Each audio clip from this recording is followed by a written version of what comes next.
Welcome to Unveiled Tarot with Maria Leggett. That's me. We're going to go through the entire tarot deck from beginning to end, covering all the suits, the numbers, and all the things. I look forward to having you back each week. Thank you so much for showing up.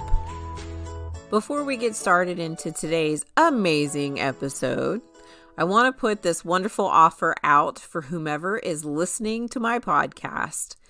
If you would go to Podbean and leave me a comment as a review of the podcast and what you think of it, and take a screenshot of it and send it to me at hello@marialeggettunveiled.com. And that's hello at MARIALE, G as in girl, G as in girl, E, T as in Tom, T as in Tom, unveiled.com. And I will send you a meditation to meet your tarot spirit guide. Today, we're going to be talking about the major arcana. Before we go into the major arcana, one of the things I want to do is I want to say thank you to all of my listeners who've downloaded this podcast. I am so appreciative for each and every one of you.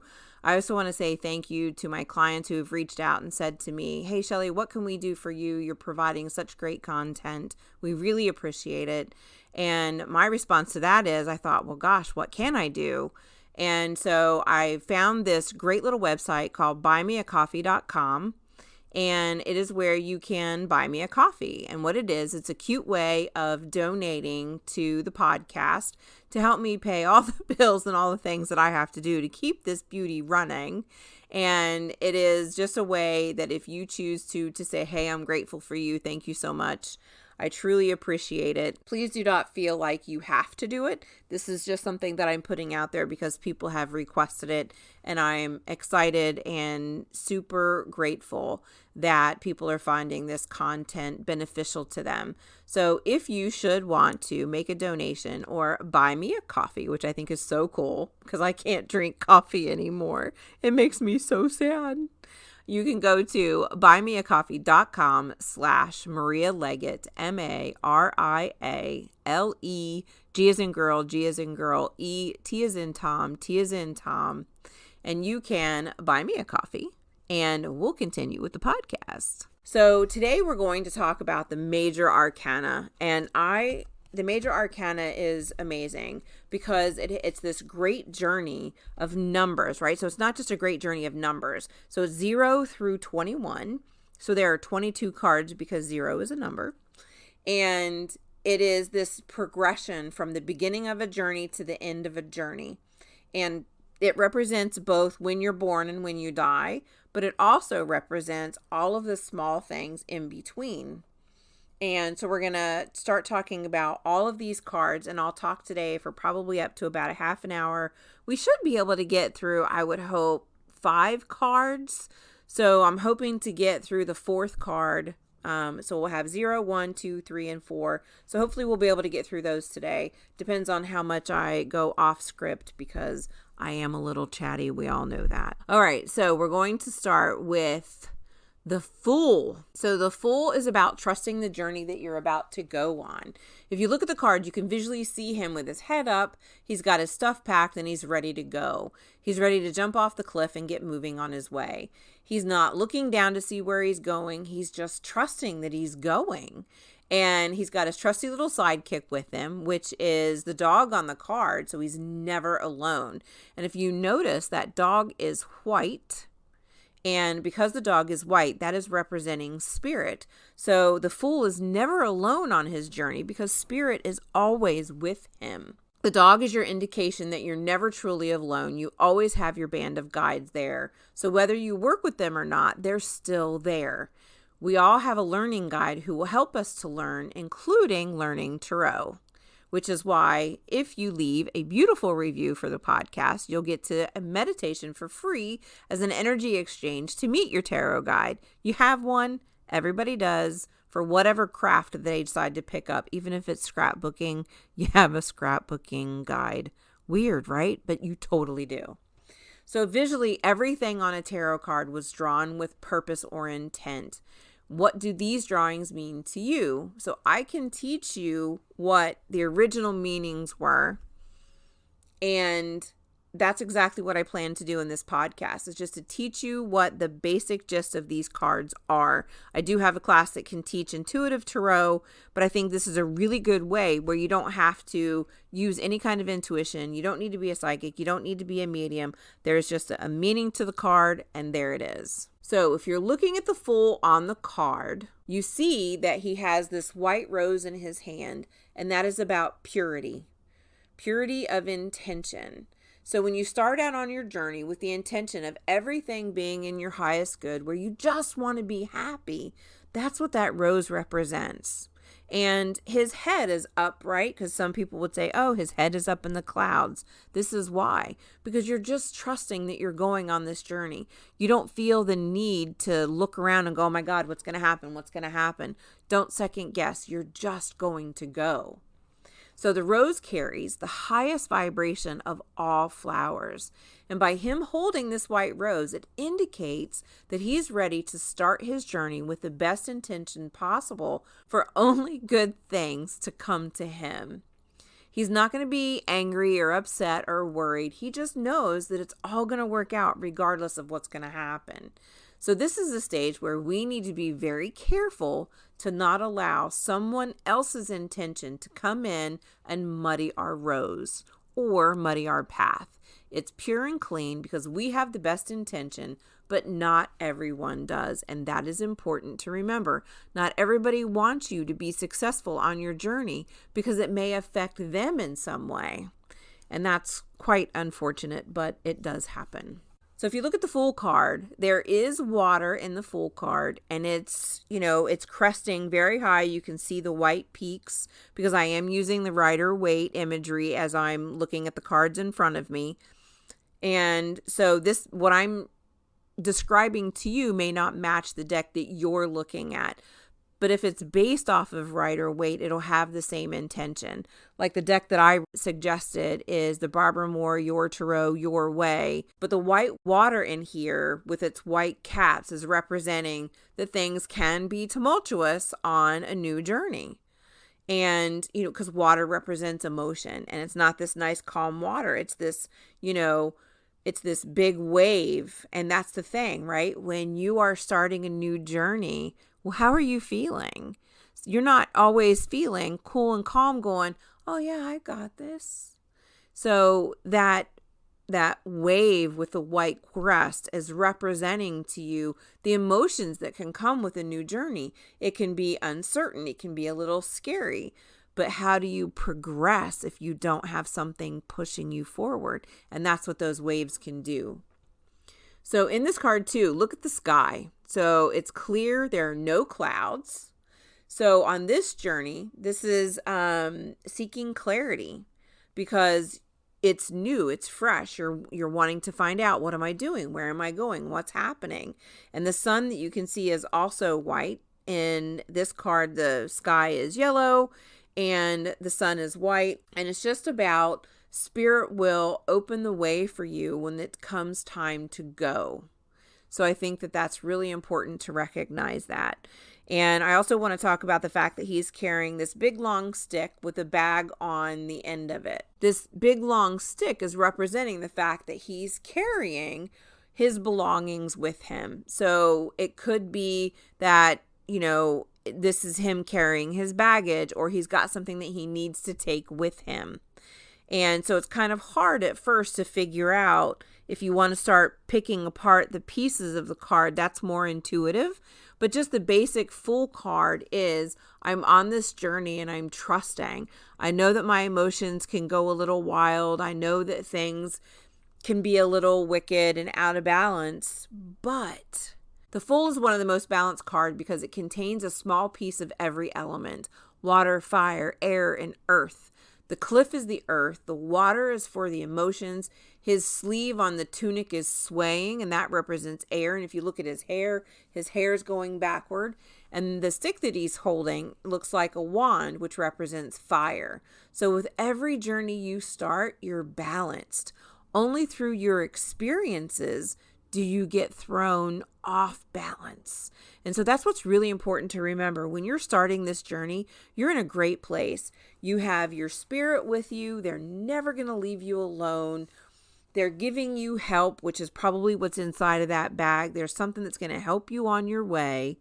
And you have this balance of all of these elements to be with you to trust and go on this journey.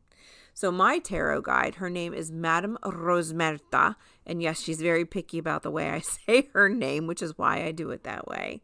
She wants us to know that the Fool is not only about taking this new journey and trusting that you're going. It's also about how you land after you take this magical jump off of the cliff. If you're not organized and you haven't had any kind of thought process or plan about what you're going to do, you could land on your rear. And I mean, the truth of the matter is, she said, if you have your head up your ass, you could land on it. And I laughed when she said that to me. I was like, Madame Rosmerta, what are you saying? And she goes, listen, I call it like I see it. And so many people forget that this part of the Fool, because they focus on just taking the jump. Oh, I have this new thing. Let me just go do it. But you need to be organized. You need to get your shit together before you completely take it. Although I will say 10% of the time, blind faith, just jump. And it's going to happen. Because the Fool is numbered, right? It's got a 0. So there's no energy that comes before the card. Because in tarot, you've got the energy before the card, the energy of the card, and the energy after the card. But with this, the Fool is the very first card in the entire deck. So there's nothing that comes before it. This is the very beginning. So there's no energy. This is assuming that the karmic debt for whatever this is already settled, or that you're going to handle whatever it was and you're working on it while you're here in this skin suit that you're in. So the Fool is going to be all about you and your clean slate. So here are some things to remember about the Fool. It is clean slate, new beginning. Remember to have your organization together. Don't forget to have some kind of a plan. You also want to remember it's the way that you land that's going to make the difference. So if you're leaving the energy of this card, right?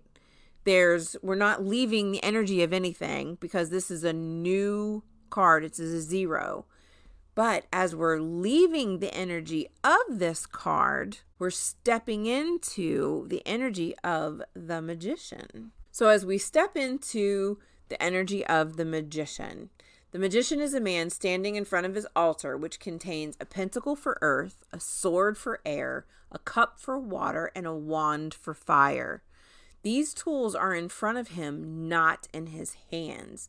He's coming out of the energy of the Fool on his new journey, and his first step is to figure out what he really needs on his journey. He's holding his hand so that one is up in the air and one is pointing to the ground. So he's doing an indication of as above, so below, where he's balanced. He's got all 4 elements sitting on the table in front of him, but energetically he's balanced, as above, so below, to indicate that he recognizes what is above me must also be below me. So he's holding a wand in his hand with points at either end, indicating that he can send energy in either direction. He is surrounded by these beautiful roses, which are, again, this really high vibration. The really important thing about the Magician to remember is that he carries the power in himself, which is why the tools are on the table, not in his hands. He just needs to realize that he carries all of this magic, all of this power, all of this intention in himself. You carry the light of the Christ consciousness inside your body. So this card is about learning that you are carrying the magic within yourself. Tools are great. They're so much fun. You can spend a lot of money buying all the things, but if you haven't recognized the magic within yourself, what good did they do? The tools are only there to enhance the power that you wield within. And that's really important to remember. You yield this power inside of your own body. And so don't forget that. All the tools are nice. I wish that I had learned this on my spiritual journey when I first started. I had a teacher who firmly believed in buying all the things because she made a lot of money off of them. And I spent thousands. I'm a little embarrassed to say that, but my husband knows now, so I might as well just throw it out there. I spent thousands of dollars on crystals and tools and ritual things and candles and whatever because I thought I needed to have all these things. And the truth of the matter is I didn't, because what happened was I thought I had to have those things in order for the ritual to work. I was not focusing on the fact that my energy was more important than any tool I could buy. And that's one of the reasons why I'm doing a spirituality podcast and a tarot podcast to teach people these divination tools, these cards are great. But the truth of the matter is you carry the magic in your own body. So when you work with the as above, so below aspects, you're bringing in energy from Mother Gaia up through your feet and bringing energy down through your crown from Father Sky, so that these two energies exist inside of you, right? You have the balance of the masculine and the feminine. So these two energies meet in the middle in your heart space to keep you balanced, because you have the 7 chakras for your body, right? You've got the bottom 3, those represent the physical. You've got your heart chakra, which represents your heart space, and the top 3 are your spiritual chakras. So that heart center is where the as above and so below meet. And that's the magic that you're carrying inside of you, that Christ consciousness we were talking about. So the magician also has the infinity symbol above his head, which indicates that he is always connected, infinite, right? His connection to divinity never ends, and neither does yours. Even on a day when you're cussing up a storm, saying all kinds of bad things, even if you accidentally stole something from the grocery store, you are still connected to the divine. It doesn't matter. It doesn't matter what you've done. You are still connected. All you have to do is recognize that connection. And one of the things that I want you to remember is think about tools like your human ego, right? Your human ego wants us to believe that we need all of these things. Well, if I have all these tools, my friends are going to think, how special am I? I have all these great tools. And believe me, it's nice when somebody comes over and goes, ooh, look what you have. That's so cool. I really like that. But that is a human ego aspect. That is not part of the divine. Your magic inside is nothing but divinity. So one of the things that I want to point out is that the magician's left hand in the Rider-Waite card is pointing down and it's angled outwards. So this is an indication that he's pointing to the next step in his process. So what's next for him? I'm learning this lesson. The magic is inside of me. I don't need the tools. I just need to learn to rely on myself and my intuition, knowing that I am good to go. So now it's time for me to move on. Things to remember. The magician carries the magic inside. The tools are on the altar in front of him, and the tools can represent the human ego, where we don't need to carry them, but they're awful nice to have. They're helpful. And the ego can enhance who we are as long as we don't allow it to get too out of control, the same way that tools can enhance your practice. A wand, a candle. You know, when you're saying a prayer, you have a lot of churches that light candles. I love to light candles before I do almost anything. And that candle to me represents that spirit is with me, keeping away all the things that I don't want near me while I'm trying to focus on what I need to do. So that is enhancing my intention of saying this prayer and doing my work. And so the other thing to remember is that the magician is still completely in balance, even though he's started his journey, because he has all 4 of those suits with him, right? Air, fire, water, and earth. They're all there. So we left the energy of the Fool. We stepped into the energy of the magician. So now we're going to leave the magician and step into the energy of the really cool High Priestess. Love this card. So amazing. So the high priestess is literally sitting on her throne with a veil behind her that has pomegranates on it. And these pomegranates are all connected to like Persephone, the tales of Persephone, and the shadows and the unknown. So that's why there are these pomegranates on the veil. The only way to find out what's on the other side of that veil is to get through the high priestess with her permission. So she wears a crown that's completely made of moon energy because it has a triple moon on it. And that represents the 3 phases of womanhood: maiden, mother, and crone. The Bible does acknowledge the importance of moon cycles in the Old Testament. Even though these have long since been forgotten in today's society, the moon was and is an important part of spirituality. If you do not work with moon cycles and this card pops up for you, you may want to start researching the moon cycles. There are 2 columns on either side of the high priestess with a B and a J. The black column has a B and the gray column has a J. The B stands for Boaz. The J stands for Yakin. These are Hebrew words, Boaz and Yakin. These columns were at the front of Solomon's temple. So you're going to find an awful lot of Christianity in tarot. These columns represent the balance of Solomon's temple. So the Boaz literally means in him strength. So that's in God strength. And the Yakin literally means he will establish. So this is all about the strength of the universe. If, in God, universe, whatever you want to call it. It doesn't have to mean he, but in Hebrew, that's what it is. It is said that with Solomon's temple, that the Boaz faced north and the Yakin faced south. So the Boaz column represents the negative life principle, where the Yakin column represents the positive life principle. So we're talking about the yin and the yang. Is that not amazing? Right there, yin and yang, there's your balance, right? So I looked this up, and the Cafe Astrology website states the nodes of the moon represent points of personal karmic imbalance. The north node represents the kind of experiences that we must work through to develop in order to work with our karma and to grow spiritually. The south node represents those experiences and qualities that come to us naturally and that are overdeveloped and that we tend to fall back on. So the south node can be a point of undoing unless we develop the north node experiences and qualities. Thus, consciously working on these life lessons can bring us increased happiness and fulfillment.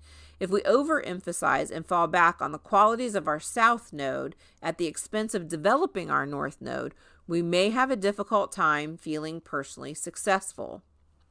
So all of that is to say, this is about maintaining balance. You have to stay in balance. We talked about balance in the Fool. We talked about balance in the Magician. And here's another warning coming from the High Priestess to say you need to stay in balance. If you look at the High Priestess on the card, she is holding the Torah, which is the Jewish Bible, and she's also got a cross on her chest, which is an equal-armed cross. So the equal-armed cross can be found in the center of a medicine wheel, and it represents the 4 elements. Some people want to say that it also represents Christianity, but you're going to see the equal-armed cross in many different churches. And what it does is it represents the balance of the elements, the balance of your life. That's why it's an equal-armed cross. She has a waxing crescent moon sitting at her feet, which is all about courage and moving forward and having faith. Your journey will only be successful if you're willing to carry these attributes with you into your journey. Things to remember for the High Priestess. The High Priestess is all about developing your spirituality and possibly searching for more. She is all about what is hidden behind the veil. The only way you get behind that veil is to go through her and to learn from her. She's that yin and yang balance, right? And she's also guarding the veil. So we are leaving the energy of the magician where we honored the magic within. I have the power within me to make a difference. And we are in the High Priestess where we know that we are searching for more. There's something more out there. I want to learn more. I want to stay in balance. Where do I go from here? Well, when you step out of the High Priestess, you step into the Empress. And I absolutely love the Empress. The Empress is our feminine aspect. The Empress is lounging in her chair out in a field, which is full. They are in bloom. The trees have all their leaves. It's absolutely beautiful out there. She's wearing a flowing gown of pomegranates, again with the pomegranates, and she's holding her scepter in her hand.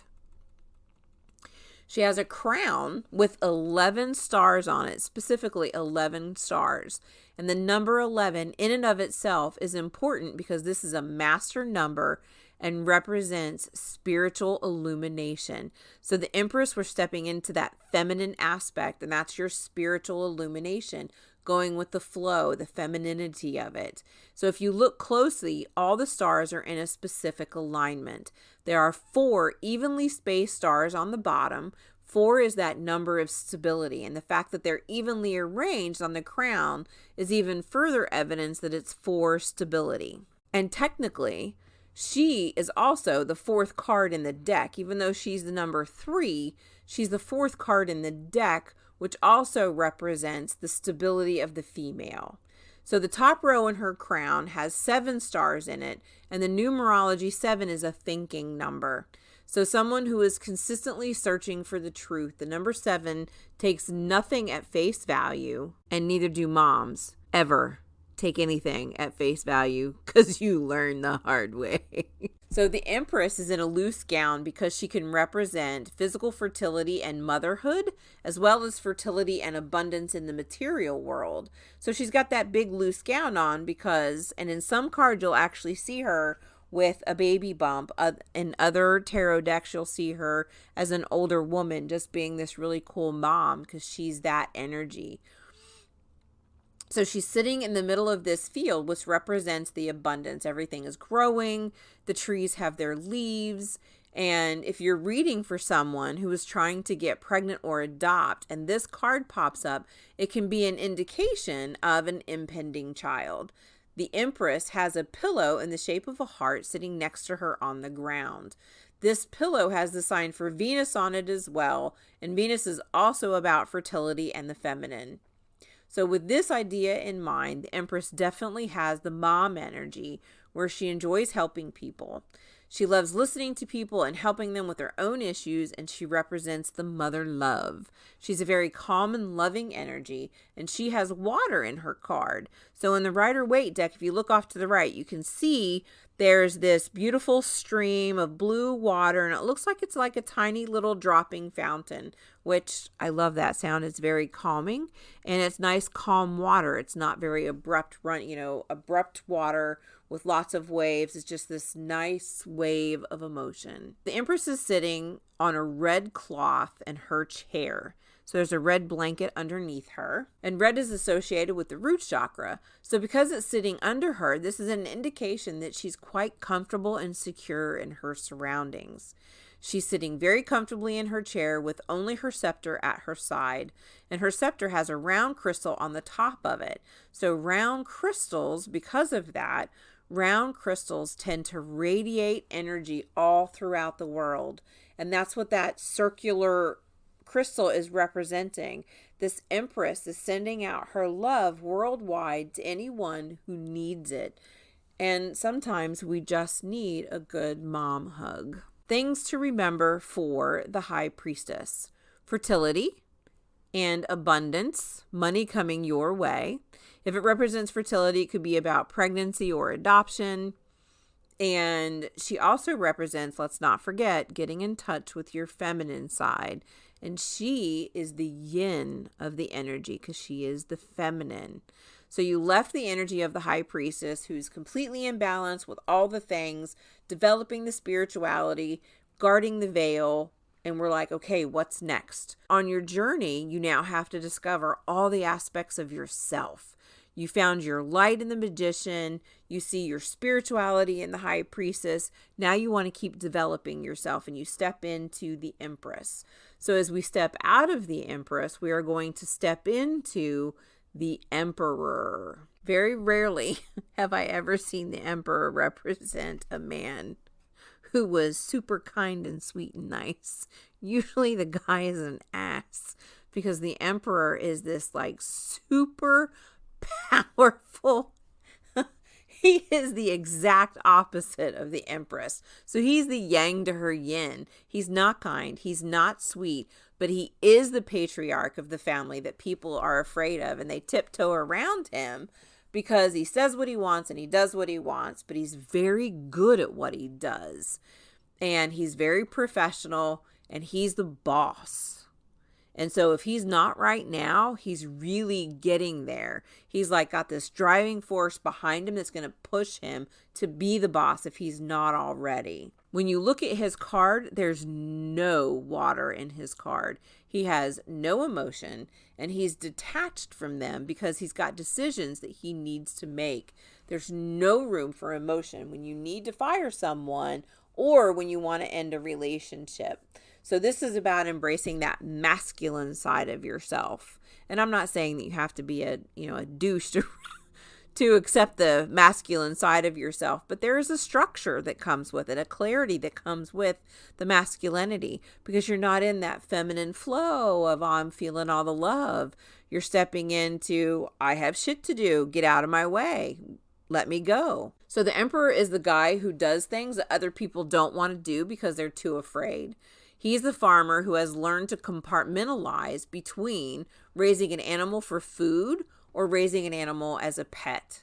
This compartmentalization is really important for him. Otherwise, how could he do what he needs to get done? He's learned to take his feminine side, his emotions, and put them away so that he can make the decisions and do the things that he needs to do. His throne looks totally different than the one the Empress was on, all nice and cozy with the blankie. He's sitting on concrete stone, which is cold. I mean, it's not even wood. This is just built for, it's built to be, I don't even know how to explain. It's built to last, not for comfort, because he's not going to be sitting there for very long. He's got places to go, people to see, and things to do. So his concrete throne has 4 ram's heads on it, 2 on the upper and 2 on the lower. They form a rectangle, which is great for stability. The Emperor has a very stable life because it's the only way he's going to allow his life to be. He's not going to allow any kind of bumps or changes. He wants it to be very stable and normal. He is wearing a crown of gold, and gold is associated with the masculine or masculine gods. He is dressed completely in red because his crown chakra is intact.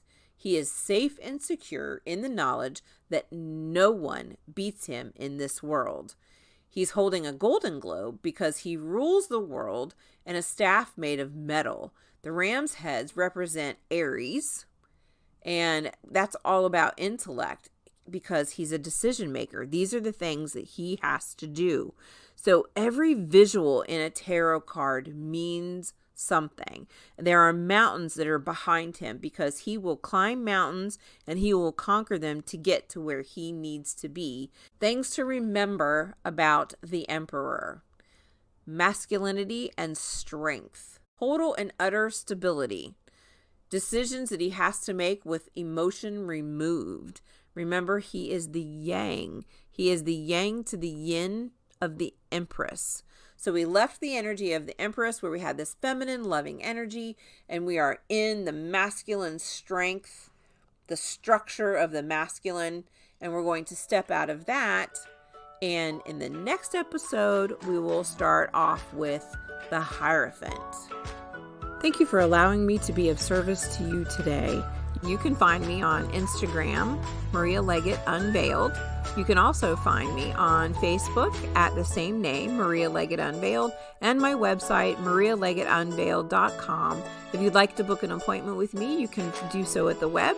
And you can find my amazing new Oracle card on Etsy.com at Maria Leggett Unveiled. Thank you so much.